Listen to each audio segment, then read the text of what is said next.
Good morning, all of you. So, in today's class, we shall discuss the next class in the collection interface and then the collection classes. So, that is the linked list. So, linked list is a class that is present in the collection package. It extends from the abstract sequential list class. So, abstract sequential list class will in turn extend the classes and interfaces so that it implements all the methods that is present in the base interface. Along with that, this linked list class will implement the interfaces such as list, dequeue, and queue interfaces. So the functions which are present in list, dequeue, and queue interfaces can be used in the linked list class. So it also provides the facility of a linked list data structure. Again, this linked list class is a generic class. So generic classes are represented like this. So class linked list followed by this E. So this E indicates the type. So we can create a linked list on any data type, either basic or the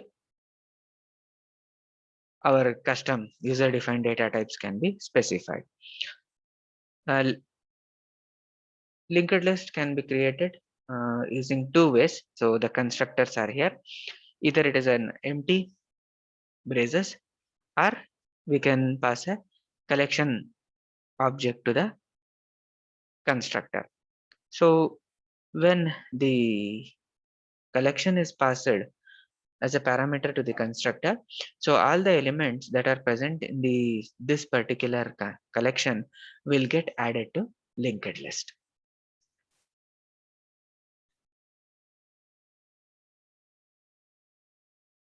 So since the linked list class implements the dequeue interface, so we will have access to all the methods that are defined by the dequeue interface. So let us look at the methods that are available. So consider this particular program. So we have written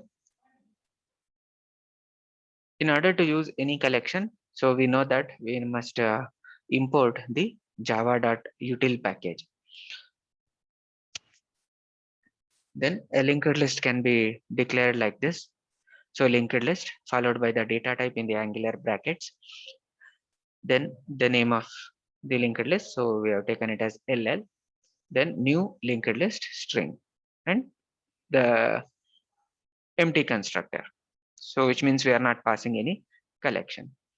Then we can add the elements to the linked list using the add method. So add method, we can add the elements. So these are the elements we have added F, B, D, E, C. Then additionally, so we have the method to add first and add last. So these are provided in the dequeue interface. So add last, which means we'll be adding it to the end. So first let us comment this and check the contents. So we are adding 5 elements. So you can observe in the order it is present F, B, D, E, C. So F, B, D, E, C, the order in which we added.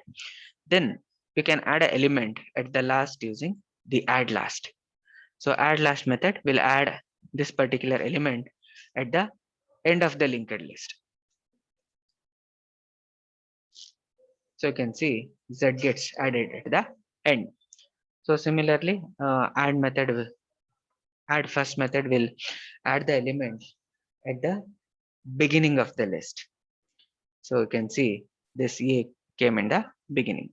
So similarly, we can add a element at a particular index. So since it is a linked list, so we say at a particular position. So at the first position, so we'll try to add the A2. So A2 element will get added at the index position 1. So here 1 means it is the position index actually. So first, so this indexing we know that it will start with 0. So A2 gets added over here. So once we know how to add the element, so there are again 4 varieties of add statements. So normal add, so as and when we add the elements or like this, so it gets added at the end only.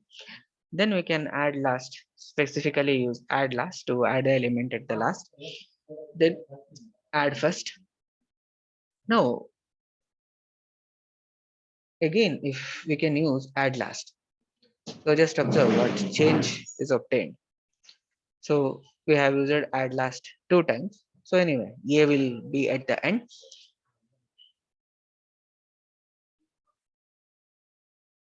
See, so A went to the last and A2 is anyway, its position is fixed now. So like this, so using add first and add last, we can use these methods to add the elements into the linked list. So we can remove the elements using the remove method. So just like we saw yesterday in the array list. So we'll add that particular code using this remove method. Okay, remove method. Yeah.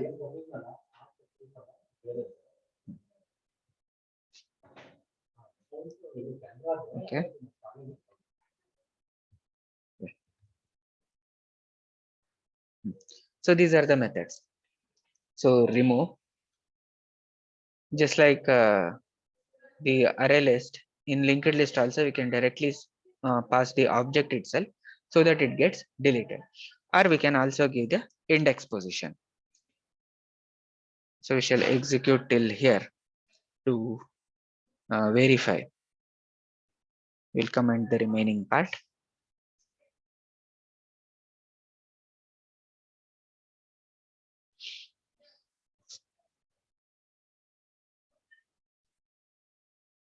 Yeah, we'll put a new line.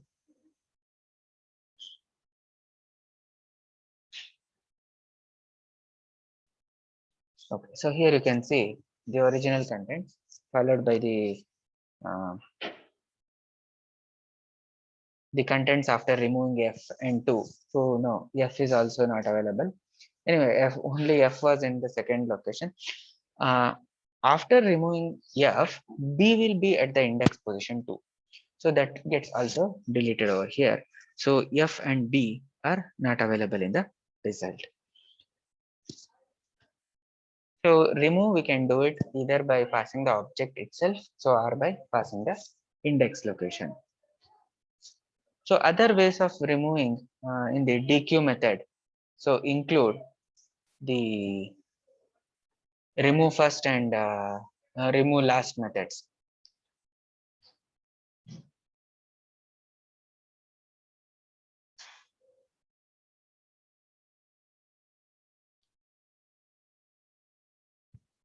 So let us look at them.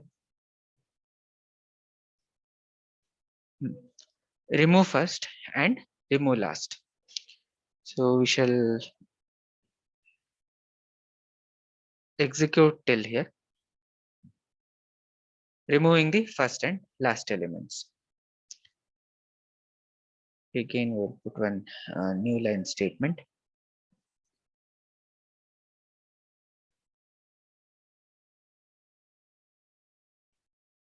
So you can see the original array, then we deleted this F and B, that is one statement. And here we are removing the first and last. So first element is A. So A gets deleted. And the last one is Z. So Z also got deleted.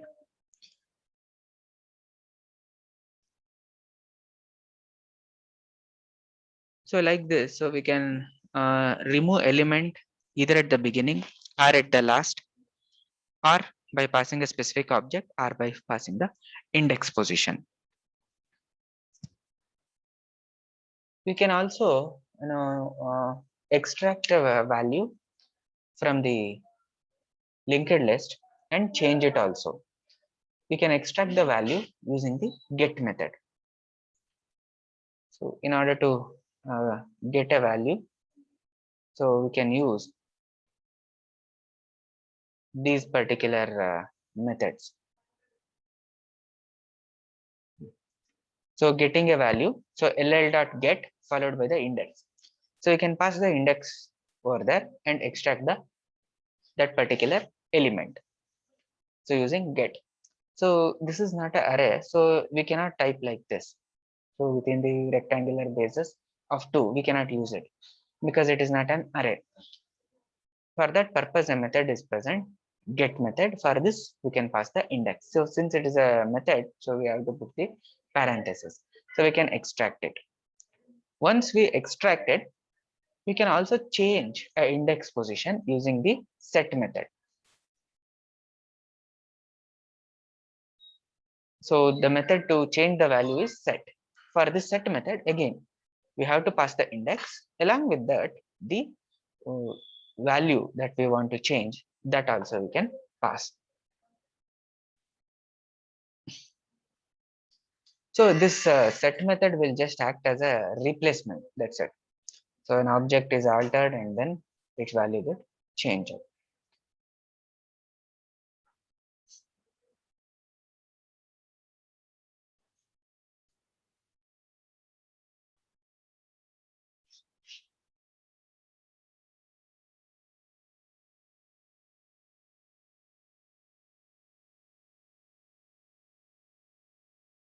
So here you can see uh, the second index position is after deletion. Yeah, this is E actually. So E, its value has been changed. E changed. So the change has been appended to that particular string. So now the element value is E changed. So like this, using the get and set method, so we can extract an element present at a specific index, and we can change its value or assign a new value to that particular index position using the set method. So these are the methods that are present in the uh, linked list class. So next, let us look at the hash set class.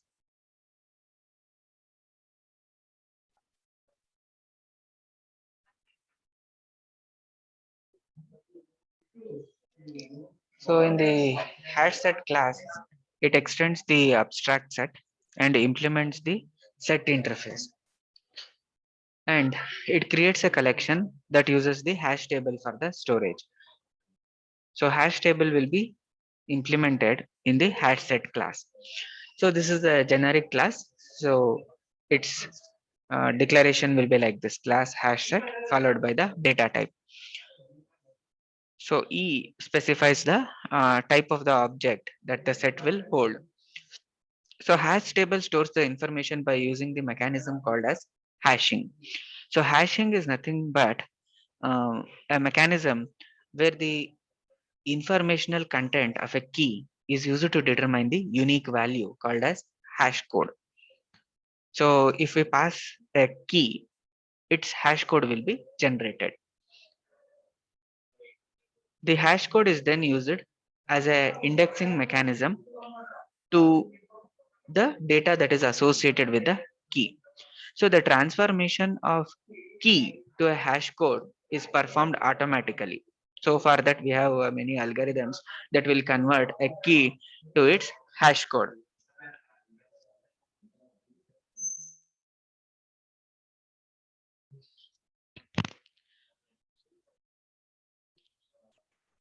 So in our code, we cannot directly index a hash table. So because the indexing is done automatically based on the key value, so index we cannot use, but we have the other methods we can use include add, contains, remove, and size method. So there are 4 ways in which a hash set can be created using the 4 constructors. So hash set with empty constructor, hash set with by passing a collection itself, then specifying the capacity, then capacity and fill ratio. So the first form, whatever it is there, it is a default hash set. The second one is initializes the hash set by using the elements of a collection C. And then the third one is initializes the capacity of the hash set to the whatever capacity value integer we have passed. The default value for this capacity. So here the default value of this capacity is 16. And the last one, that is the fourth form. So it has both the capacity and the fill ratio. So it is also called as a load capacity. The fill ratio must be between the value 0.0 to 1. Means it must be a floating value between 0 and 1. And it determines how full the hash set can be before we can apply the resize mechanism. So as and when elements are added, the hash set get expanded, which means resizing will happen. So this particular fill ratio will determine when the resizing should take place. If we specify it as 1, then it indicates the hash will be resized when it is full. If we say it is 0.75, then it indicates that the hash will be resized if 75% of the capacity is filled. So like that, the fill ratio will determine when the hash set should be resized. So hash set doesn't define any additional method uh, other than the one that is present in the its base classes. And hash set, as the name indicates, it is dependent on the hash code generated. So there is no guarantee of ordering of the elements. So it is the hash code that will determine the indexing position. So the order of the elements, we cannot guarantee it. So the order in which we add and the order in which it gets actually printed. So it has no guarantee because we are not dealing with sorted sets. So we shall look at the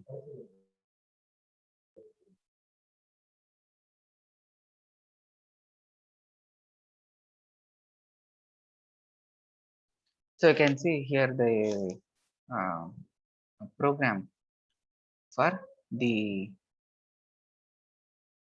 hash set. So hash set can be created again using the same syntax. So we are creating a hash set of strings. The new hash set string. So default constructor we are utilizing. Then we are adding the elements into the hash set using the add method. So we cannot add it based on the index mechanism. So because index is decided based on the hash code generated of the object. So adding the element based on the index is ruled out in hash set. So add BA, we are passing the characters. And if we execute it,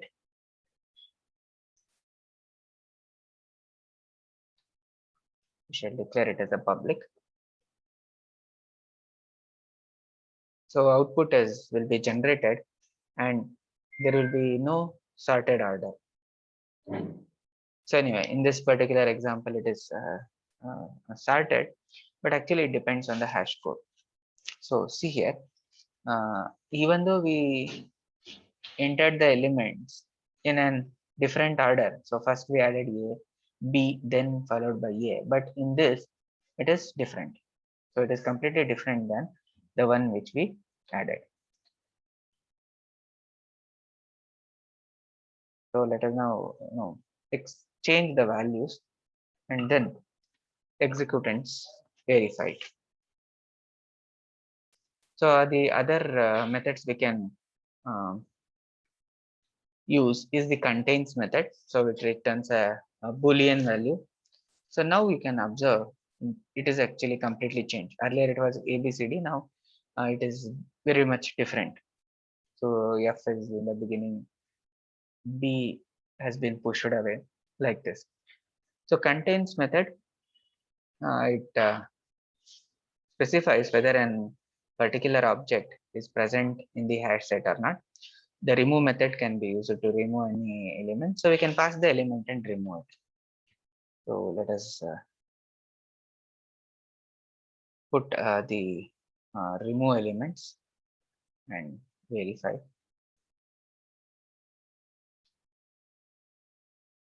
hs dot remove.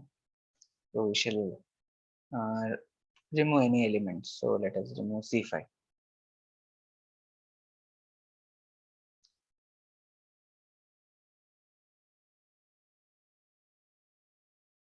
So its size we can print using the size method.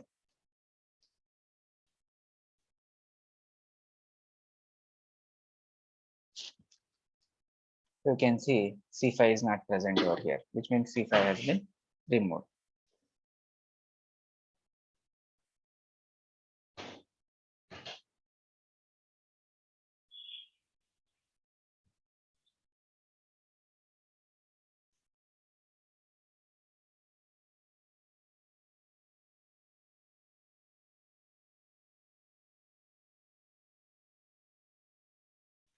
So you can observe the values over there.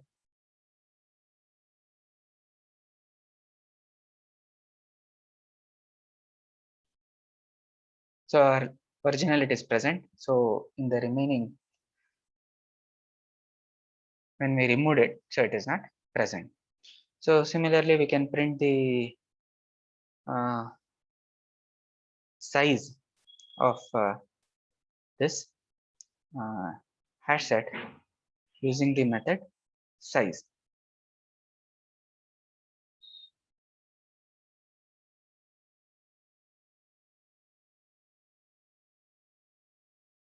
So hs dot size we can use like this. So it will print the size of the hash set. So this is about the working of the hash set. Okay, size is printed as 6. So we have 6 elements, so 6 is printed. So this is how the hash set works. Okay, so you can practice this particular program. So the same program is given in the text also. So in our next class, we shall discuss the linked hash set and tree set classes. So you can enter your attendance in the chat window.